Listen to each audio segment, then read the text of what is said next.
Have you ever walked into a room, intending to do just one quick thing, but then the TV is on, and suddenly, an hour has vanished? You're not alone. That glowing box in the corner of our living rooms is one of the biggest, yet most overlooked, focus killers in our modern lives. Today, we're going to dive deep into why turning off the TV is one of the most powerful things you can do to reclaim your time, your focus, and even your creativity. Think about what happens when the TV is on, even just as background noise. A news report flashes a startling headline, a commercial plays a catchy jingle, an actor in a drama delivers an emotional line. Each of these moments, no matter how small, is a little hook that snags your attention. Your brain, which is wired to respond to new stimuli, gets pulled away from what you're actually trying to do. This is called context switching. Every time your focus is broken, it takes a significant amount of mental energy to get back on track. It's like trying to have a serious conversation while someone is constantly tapping you on the shoulder. It's not just annoying, it's genuinely exhausting for your brain. Research has shown that even passive television viewing can reduce our cognitive capacity. It puts our brains into a receptive, almost hypnotic state, rather than an active, engaged one. When you're trying to read a book, work on a project, or even just have a meaningful conversation with a family member, the TV's constant stream of information creates a subtle but persistent cognitive load.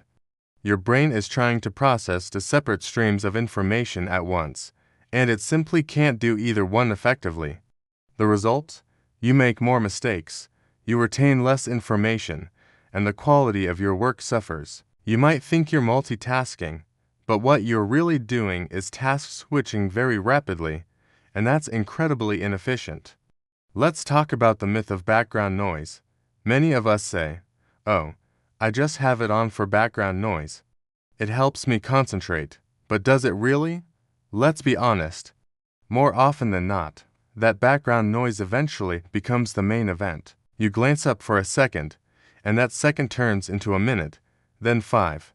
Then you're fully invested in a show you didn't even plan to watch. The sound of a television is specifically designed to capture and hold your attention. The dialogue, the music, the sound effects, they're all engineered to tell a story and pull you in.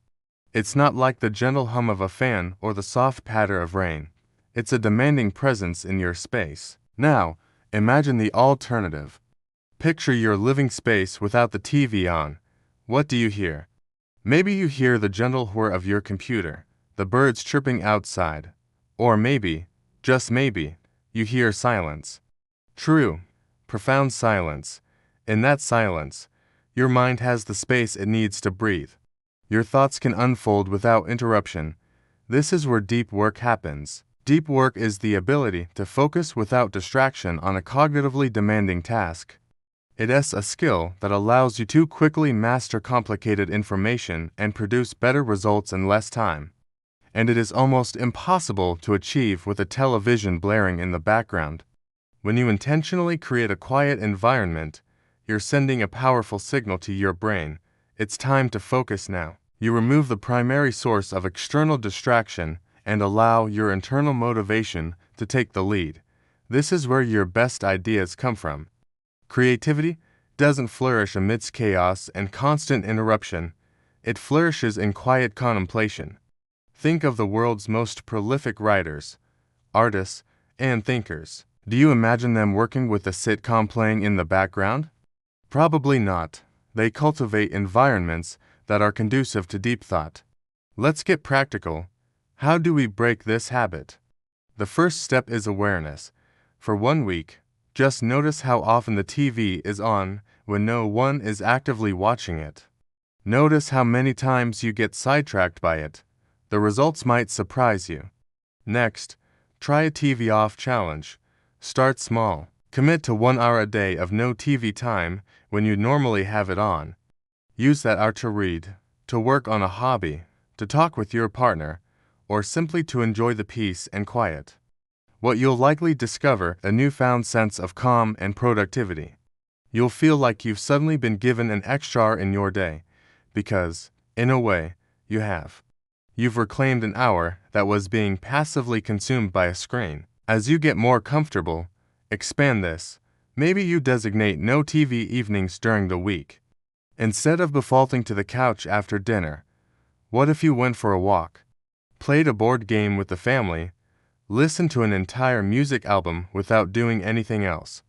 These activities don't just replace TV time. They enrich your life in ways that passive viewing simply cannot. They create memories, strengthen relationships, and stimulate your mind in a healthy, active way. The goal here isn't to demonize television. TV can be a wonderful source of entertainment, art, and information when consumed intentionally. The key word is intentionally. There's a huge difference between sitting down to mindfully watch a specific movie you've been looking forward to and just letting the TV run on autopilot for hours on end. The first is an active choice. The second is a passive habit that drains your most valuable resource, your attention. By turning off the TV, you are not just eliminating a distraction. You are making a conscious decision to be more present in your own life. You're choosing to engage with your tasks, your environment, and the people around you on a deeper level. You're choosing focus over fragmentation. You're choosing creation over consumption. So, I challenge you. The next time you find yourself reaching for the remote out of habit, pause. Ask yourself, what is my intention right now? What do I really want to accomplish? Give yourself the gift of a quiet, focused environment. Turn off the screen and turn on your potential. You'll be amazed at what you can achieve when you finally give your mind the space to do its best work. Thank you so much for spending this time with me today.